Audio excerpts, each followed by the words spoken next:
Hi friends, இன்றைக்கி நம்ம வீட்டில் சாம்பார் எப்படின்னு பார்க்கலாம்.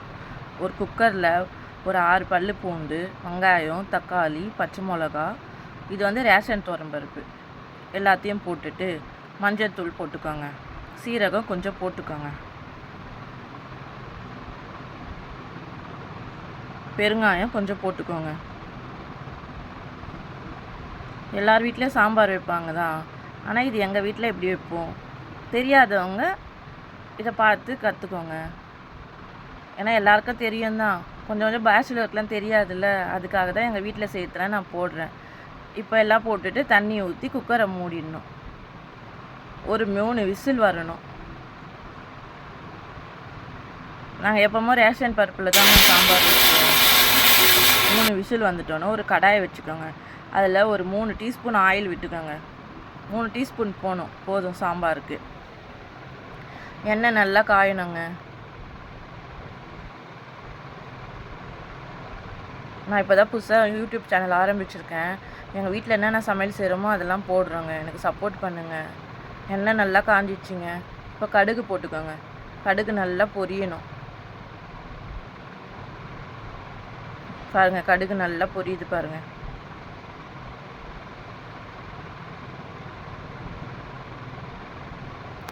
இந்த சேனலை பார்க்குறவங்க சப்ஸ்கிரைப் பண்ணிவிடுங்க, லைக் போடுங்க, ஷேர் பண்ணுங்கள், எங்களுக்கு சப்போர்ட் பண்ணுங்கள். அது கூட சீரகம், வெந்தயம் போட்டு தாளிக்கணும். அப்போ தான் சாம்பார் வாசனையாக இருக்கும். நாங்கள் இப்படி தாங்க செய்வோம். ஒரு வாட்டி நீங்கள் ட்ரை பண்ணி பாருங்கள்.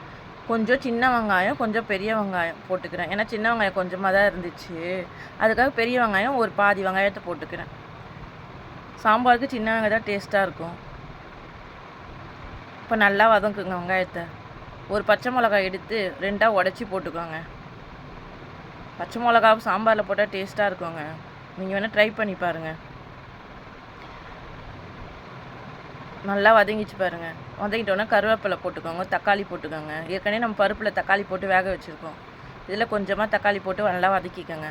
நான் இன்றைக்கி எடுத்துக்கிற காய் வந்து கத்திரிக்காய், கேரட்டு, மாங்காய் மட்டும் தான் எடுத்திருக்கேன். வீட்டில் இருக்கிற காயை வச்சு தாங்க நான் இன்றைக்கி சாம்பார் பண்ணேன். உங்களுக்கு என்ன காய் பிடிக்குமோ நீங்கள் அந்த காய் போட்டு செஞ்சுக்கோங்க. காயெல்லாம் போட்டு நல்லா வதக்குங்க.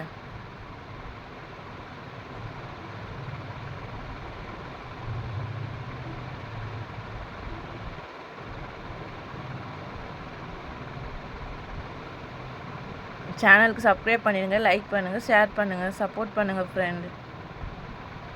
நான் பையனுக்காக தான் இந்த சேனலே ஆரம்பிச்சிருக்கேன். இப்போது தனியாத்தூள் போட்டுக்கோங்க. தனியாத்தூள் போட்டு சாம்பார் பவுடர் போட்டுக்கோங்க.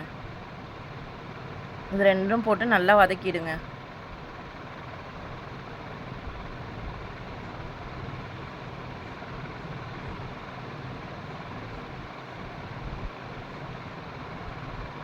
இப்போ கல் உப்பு கொஞ்சம் போட்டுக்கோங்க. குழம்புக்கெலாம் கல் உப்பு போட்டால் டேஸ்ட்டாக இருக்குங்க. முதல்ல நான் கல் உப்பு போடவே மாட்டேங்க. இப்போ தான் நானும் கல் உப்பு போட ட்ரை பண்ணுறேங்க. ஏன்னா டேஸ்ட் வரும்னு சொன்னாங்க, அதுக்காக. இப்போ நல்லா வதக்கிடுங்க. அந்த பச்சை வாசனை போகணும் இல்லைங்க, அது வரைக்கும் நல்லா வதக்கிடுங்க. நல்லா வதக்கிட்டு நம்ம காய் வேகிற அளவுக்கு தண்ணி ஊற்றிக்கோங்க. நல்லா கலரி விட்டுக்கோங்க.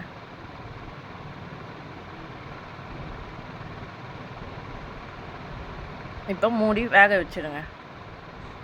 இப்போ பருப்பு வெந்துடுச்சா சொல்லிட்டு பார்க்கலாம். பருப்பு நல்லா வெந்துடுச்சு பாருங்கள். இதை நல்லா கடைஞ்சி வச்சுக்கோங்க. இப்போ அந்த வேக வச்சதில் வந்து பருப்பை ஊற்றிட்டு புளி கரைசல் ஊற்றிக்கோங்க. பாதி கட் ஆயிடுச்சிங்க, மன்னிச்சிடுங்க. வேக வச்ச அந்த காயில் வந்து பருப்பை ஊற்றிடுங்க. புளி வந்து ஒரு சின்ன எலுமிச்சை அளவு புளியை ஊற வச்சு கரைச்சி ஊற்றிக்கோங்க. இந்த டைமில் உங்களுக்கு எவ்வளோ தண்ணி சேர்க்கணுமோ அவ்வளோ சேர்த்துக்கோங்க. எனக்கு இது போதும்னு சொல்லிட்டு நான் இவ்வளோ சேர்த்துருக்கேன். இப்போ கொத்தமல்லியை வந்து கட் பண்ணி போட்டுக்கோங்க. இந்த டைமில் உப்புலாம் இருக்கா சொல்லிட்டு சரி பார்த்துக்கோங்க. நான் இதில் வந்து 1 டீஸ்பூன் வந்து சுகர் சேர்ப்பேன். எல்லாம் வெல்லம் சேர்ப்பாங்க, என்கிட்ட வெல்லம் இல்லை, அதுக்காக நான் 1 டீஸ்பூன் சுகர் சேர்த்துருக்கேன். அப்போ சாம்பார் வந்து டேஸ்ட்டாக இருக்கும். கூடவே கொஞ்சம் சால்ட்டு போட்டுக்கிறேன். ஏன்னா வந்து சாம்பாரில் உப்பு கொஞ்சம் கம்மியாக இருந்துச்சு.